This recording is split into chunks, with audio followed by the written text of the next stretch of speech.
lie there in that old curiosity shop.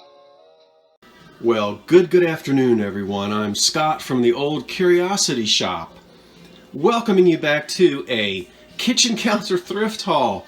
I have some elegant things here to show you, and I can't wait to do so. But before I begin, today's cup of coffee is brought to you by... A cup of coffee, a sandwich, and you. A cozy corner, a table for two. Well, as I'm packing away the Christmas things, the old Hazel Atlas Tom and Jerry mug has to be packed away with the punch bowl. And so I thought I would just go ahead and have some hot coffee. You remember these from the 50s? They were very popular. Tom and Jerry has got nothing to do with the cartoon. That's right, but you knew that. There was a time when this was just about on every dining room table or buffet in the 1950s, back during the holiday season. Well, everyone, I've been gone for a few days and have been slightly under the weather, so pardon me if I sound a little bit more congested or nasally than I normally do. So we're going to move this out of the way and we'll tell you what's what here on the kitchen counter. I'll tell you in advance, it is all currently for sale in the Old Curiosity Shop. And I mean it this time. It seems like the last two thrift hauls I have forgotten to list certain things after I tell you that I'm going to, but yes, it's all listed without a doubt. So let's just take a look at what's what. Here in the front, we've seen a lot of weeping gold, but I have not seen any weeping silver before until now. It's either your thing or it ain't. I know some folks don't care for it. I kind of like it in the silver. Pardon my cattywampus candles, which don't quite fit. It's made of china and then given the weeping silver effect there. And these are Holly Ross, R-O-S-S, which is difficult to see, Distinguished China of La Anna, Pennsylvania. Okay, so we have a pair of those, which look really nice with whatever kind of candles you want to put in them. Let's pull the candles out so they don't get in the way. Toss them over here. And I have a nice lusterware matching coffee pot and salt and pepper shaker. Well, that's all that survived, but I don't want to break them up. These are an elegant, about 5.5 inches tall. And they have a really pretty pearlescent, iridescent finish with the, I guess the 22 karat gold there. They have their corks, and there are no chips or cracks in the salt and pepper shakers. So for the moment, we'll slide those over there. The teapot comes with its lid. And we'll see there's one tiny chip at the base. Just get out your gold nail polish and go at it, right? It'll be okay. See that little chip right there? C&G USA. C&G. I have not had a chance to find out who C&G was, but they made nice Chinaware for the tableware, and I like this pearlescent. I don't know how else to call that. What else to call it? But a sort of a pearlescent finish. So that's what we'll call it, with the iridescence on there. So the little teapot there and the salt and pepper shakers go together. I suppose you could do research and find other pieces to complete the set. In the front, 6 cordials or little tiny wine glasses, probably cordials. And they stand about 5 inches tall. Beautiful stems and gilded, made of glass. They're encrusted. And I often think of Tiffin as being the company that made most of this, but there certainly were others.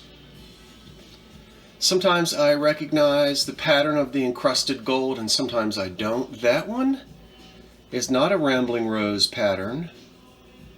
Somewhat unusual. I don't know quite what the graphic is there, but hey, bling bling, they're beautiful, right? And they have a paneled optic effect there, and they're gilded at the bottom as well. Although the one that I have chosen to show you right here has most of its gilding gone from the bottom, but the rest of them is pretty well intact.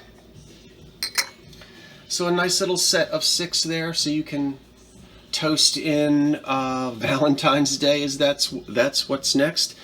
Yesterday was Martin Luther King Day, Junior Day. I hope that you enjoyed it. If it was a day of service for you, or a day at rest from your labors.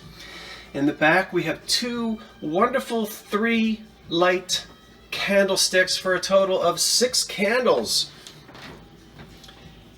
And you say, oh, I'm terrible at identifying clear glass, and I'm here to tell you, you can work at it. And it's very rewarding when you're out in the thrift shops and you recognize something. Start off with one of the most recognizable shapes by Fostoria, which is Baroque. Now, nothing's broken here. Baroque, we know how to spell it. And it has the blank or the shape. Now, this is called the shape. Okay, that's the blank, right? And then they would etch it. So what's confusing, and sometimes for new collectors or folks getting started out, you might be confused because you'll go online and someone will say, these are Fostoria candlesticks, and someone else will say they are Baroque, and someone else will say they are Meadow Rose. Well, they're all correct if I've remembered the pattern, and I have the pattern correctly listed in my auction listing. This is so that companies like Fostoria could pump out the Baroque shape, but put all of their etchings on there. And that etching, I believe, is called Meadow Rose. Okay, and of course, they could have been etched in the chintz pattern, and then they would have been Baroque chintz. But in this case, it's Baroque Meadow Rose. 3 lights are better than 2, and 2 are better than 1. They're in terrific condition. And remember, these things, a lot of this elegant glass had a long run. Many of these patterns were introduced in the 1930s and could be produced for 10, 15, 20, 25 years, so that the bride gets a few pieces from her mother-in-law and then she continues to add pieces. Right? That's the way it worked in many families. So we always basically say the 30s into the 50s and sometimes the 40s into the 60s, but it's a nice set right there in excellent condition. The decanter in the pardon me, let me have a little sip of my hot coffee. I've already had 2 eggs this morning. And woo, it's been cold and snowy, hasn't it, across our country? And our southern friends have got hit this time, and I know our friends up to the north, Canada and so forth, we didn't have it so bad here in the mid-Atlantic, the northeast here, right where I am in Philadelphia. But boy, was it cold and windy. All right, I don't know why I had to break out into the weather forecast again. I guess I was stalling for time. The beautiful decanter, which I have not identified a maker, but I'm getting a total Czechoslovakian feel on this. And the quality of the piece is just stunning. It is very heavy glass. There are no chips or cracks on it, although you may feel on 1 or 2 of these little points just a little bit of roughness, which is felt rather than seen. And this piece looks so much better in person than it does. This is one I showed you before, but then forgot to list it. And this feels as if each of these faceted, I guess they're not facets, but they feel as though they've all been cut rather than this being pressed in a mold. It's very sharp. I didn't show you before, there's a nice polished pontil on the bottom, and it's been polished. The glass on the bottom is polished. This is a quality decanter. It's heavy and it's really beautiful. That's going to make a wonderful addition to someone's, I don't know, what would you put in there? Scotch, brandy, whiskey? I don't really know what you would do with that. From here's a pretty little piece. Easter is, well, we got a ways to go, but wouldn't a hyacinth look really nice in there, or a lily or something like that? It's got a Majolica glaze. It's made in Japan. This looks like it would be made in the 50s. After the war, after the occupied Japan era. And so this side has no holes in it and can be shown that way. We can turn it this way. We only have the holes in the front, which gives you the option to tie different kinds of ribbons on there if you'd like to. Do something, I would do something decorative with that. But it's just a nice little planter, but would be also lovely to stick an Easter flower down in there. So I thought I would pull that out and get it ready. This dates to about 1900. It's made by, I think, Westmoreland Company. It is a covered creamer, and you say, well, creamers aren't covered. Well, this one is, and it is supposed to be. See the little lip on the inside, which holds the lid. We got to keep the flies out of the cream. It's lost most of its little gilding, but these things often do. So you could chip that off and just have it milk white, or leave it like it is. I think it's called fluted, with the king's crown on the top, a royal crown or some type of crown.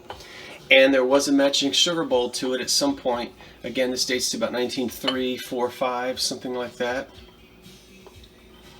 You certainly could track down the sugar bowl if you are so inclined to do. And we'll do this plate last because you're probably mad at me because I said I don't buy these, and here I have one. This is unusual for me, but they are beautiful. And they're brand new, never been used. They still have their labels. Yes, it's Pyrex, but it's that watercolor. I don't know when they did this, in the 90s or the 2000s. And boy, they are a work of art. The two great big 9.5-inch pie plates, about 1.5 inches deep. And each one is unique because you get this wispy, what else would you say? It's like when you drop drops of ink in the bathtub. I don't know why you would ever really want to do that, but that's what came to my mind. Just gorgeous. Of course, you can't see it when you get the apple pie in there, but there's one. And we can see the unused label on it. And here's the second one.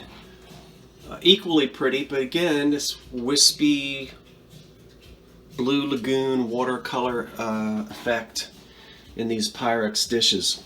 The photographs that I took and have on the auction site are better than what I can show you here. They don't show up now at all, but... And I don't know what else you can get in the watercolor effect. I'm not a Pyrex guy, but those were so nice and new I had to grab them. And then finally, you say, well, Scott, you didn't buy that Detroit plate. Yeah. You say you don't buy these collector souvenir plates. Why'd you get that one? Well, a couple reasons. Remember, the Detroit plate was damaged, and I know.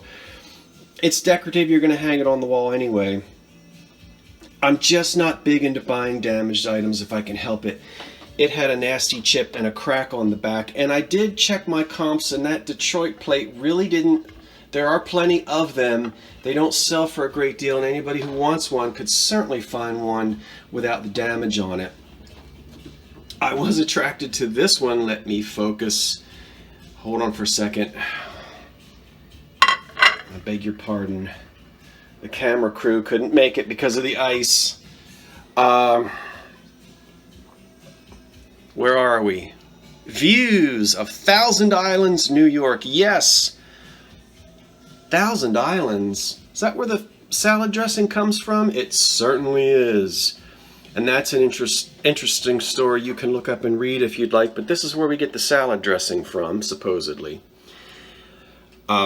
This is going to date to about the turn of the century, up to about 1920. Made in England, but we don't know who made it. We just know who the importer was, and it's upside down.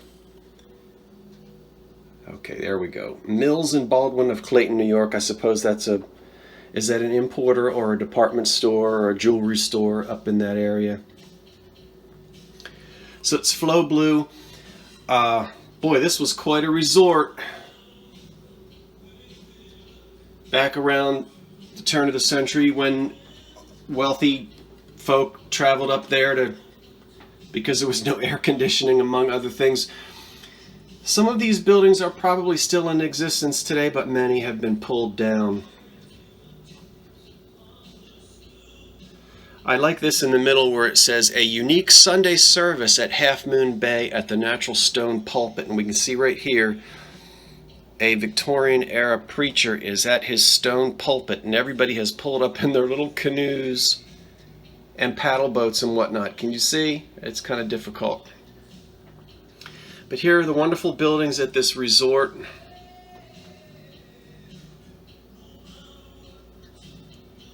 And of course, no doubt some of our great-grandparents, great-great-grandparents either vacationed there, maybe honeymooned after they left Niagara Falls.